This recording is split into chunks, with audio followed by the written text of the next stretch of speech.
गांधींचं करायचं काय या नाटिकेच्या विषयावरती आपण चर्चा करतोय. आपल्याला अनेक नेटवर्कचे अनेक प्रॉब्लेम येतात आहे, त्यामुळं आपलं हे थोडंसं डिस्कनेक्टेड होत आहे. आपण प्रतीक जाधव यांच्याशी, या दिग्दर्शकांची, युवा दिग्दर्शक आहे यांच्याशी आपण चर्चा करतोय. गांधींचं करायचं काय.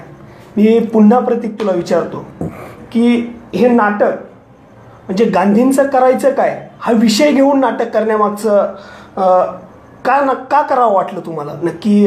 तुमचं आणि लेखकांचं नक्की, दिग्दर्शक, लेखक आणि युवा कार्यकर्त्यांचं किंवा हे युवा कलाकार आहे यांचं नक्की उद्दिष्ट काय होतं की याच्या मागचं. कुठलाही महामानव जर आपण घेतला इतिहासातला तर त्यांनी आपल्यासाठी बरंचसं काही करून ठेवलेलं आहे.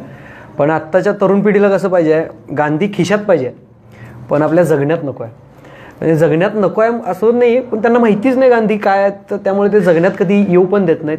सर्रास मग गांधीजींना चौकात बसून टकल्या, या देशाचं तुकडं करणारा हट्टी म्हातारा वगैरे वगैरे उपमा देऊन गांधींची टिंगल टवाली केली जाते. आम्हीही ती करायचो.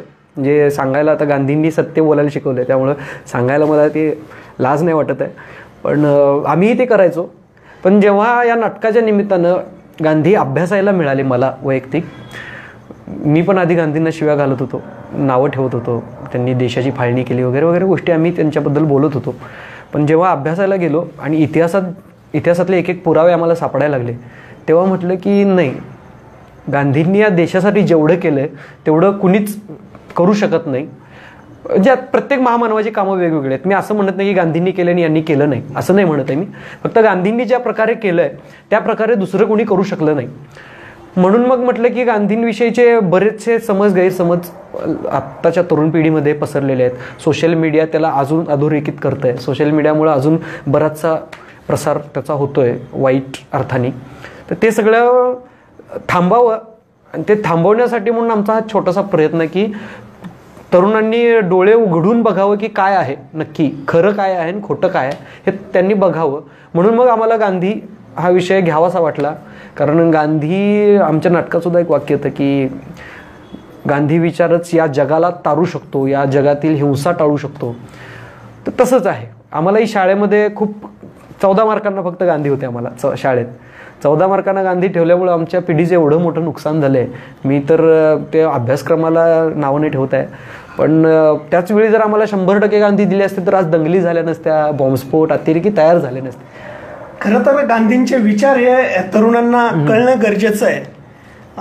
तर तरुणांमध्ये अनेक संभ्रम आहे, ते ह्या नाटकामधून तुम्ही थोडंसं त्याच्यावरती भाष्य केलेलं मला जाणवतंय. म्हणजे एक भारत पाकिस्तान फाळणे असेल, 55 कोटीचा त्याचा एक विषय असेल, त्याच्यानंतर पुणे करारामध्ये आंबेडकर गांधी हा विषय असेल, परत भगतसिंग सुखदेव राजगुरू हा विषय असेल. खरं तर भगतसिंग सुखदेव आणि राजगुरू हा विषय माझ्यासाठी एक असा वेगळा आहे की मी सुखदेव ज्या जन्मभूमीत राहिले किंवा ज्या भूमीमध्ये जन्मले त्या जन्मभूमीतला मी एक कार्यकर्ता. आम्हाला एक कायमस्वरूपी आम्हाला कधी माहितीच नव्हतं की आपले सुखदेव किंवा भगतसिंग हे जे गेले याच्या मागे आम्हाला कायम सांगत गेले की गांधींनी त्यांची फाशी वाचवू शकले असते. असं एक आमच्या मनामध्ये कायम संभ्रमाची भावना जनतेकडनं करण्यात आली. त्याबद्दल आपण एक भाष्य केलंय, त्याबद्दल तुम्ही काय म्हणशील? हा, तेच आहे की आमच्यापर्यंत ही अशाच बातम्या आल्या होत्या जोपर्यंत आम्ही अभ्यास केला नाही इतिहासाचा. पण असं नाही की गांधींनी ती फाशी रोखण्याकरता प्रयत्न केले नाहीत. त्यांनी बरेचसे प्रयत्न केले, 4 वेळा पत्र लिहिली आहेत, 2 वेळा बोलणी केली आहे. ते सगळं तुम्हाला नाटकात डिटेलमध्ये मिळेल. नाटक पाहिल्यानंतर ते तुम्हाला डिटेलिंग कळेल. पण ज्या माणसानं काम केलंय तर केलं म्हणावं. बरोबर, त्यांनी केलंय आणि त्यांनी कुठं केलंय असं जर आपण नावच ठेवत राहिलो तर त्या माणसाचे विचार, त्या माणसाचा आत्मविश्वास जाऊ शकतो. तर तसं आम्हाला वाटलं की नाही, गांधींनी हे केलंय पण लोक आता वेगळ्या अर्थाने घेत आहेत. म्हणून मग आम्हाला ते मांडावं असं वाटलं तरुण पिढीला. जसं तुम्ही म्हटलं की सुखदेवची फाशी गांधी रोखू शकत होते, हे तुमच्या गावचे सुखदेव असून तुमच्यापर्यंत वेगळ्या पद्धतीने आलेल्या बातम्या आहेत. आम्ही तर किती दूरचे आहोत, आमच्यापर्यंत सुद्धा अशाच बातम्या येत होत्या. पण याचे पुरावे आहेत. इतिहासाचा जर अभ्यास केला तर आपल्याला ते सापडतात आणि तो अभ्यास करूनच मग आम्ही ते रंगमंचावरती मांडण्याचा प्रयत्न केला आहे. ह्यात कोण चुकीचं कोण बरोबर हे ठरवत नाही आहे आम्ही. आम्ही लोकांना तो प्रश्न पाडून देतो की तुम्ही ठरवा आता कोण बरोबर कोण चुकीचं. त्याच्यामध्ये भारत पाकिस्तानवरती तू थोडंसं त्याच्यामध्ये विषय मांडलाय तो बस. भारत पाकिस्तान फाळणी ज्यावेळी झाली त्यावेळीपासून आतापर्यंत इतक्या दंगली झाल्यात की या दंगलींमुळं आता आम्हाला फील होतं की बाबा काय म्हणजे आता माझे बरेचसे मित्र मुस्लिम आहेत, त्यांचा मी हिंदू मित्र आहे. याच्यामध्ये म्हणजे भारत पाकिस्तानमध्ये गांधींचा काय रोल होता का? फाळणीमध्ये इंग्रजांनी अट घातली होती की बाबा ही फाळणी झाली तर आम्ही देशाला स्वातंत्र्य देऊ. म्हणून तुम्ही बघाल की पाकिस्तानचा स्वातंत्र्य दिवस 14 ऑगस्ट आहे आणि भारताचा 15 ऑगस्ट आहे. तर त्यावेळची ती परिस्थिती तशी तणावाची होती. खरं तर आपल्याला 1943लाच स्वातंत्र्य मिळू शकत होतं, पण ते लांबणीवरती गेलं ते या निर्णयासाठीच की फाळणी करायची की नाही करायची. आणि त्याच्याविषयीचे बरेचसे गैरसमज आपल्या समाजात पसरवले गेलेत की नाही गांधींनी केली फाळणी, गांधींनी 55 कोटी पाकिस्तानला दिले, असं तसं. आता 2 भावांची वाटणी झाली तर आपण काय करतो की बाबा ह्या निम्म्या वस्तू तुला, ह्या निम्म्या वस्तू मला, आईने हे मला दिले, आईने हे तुला दिले, बाबांनी हे तुला दिले, बाबांनी हे मला दिले, अशा वाटण्या असतात.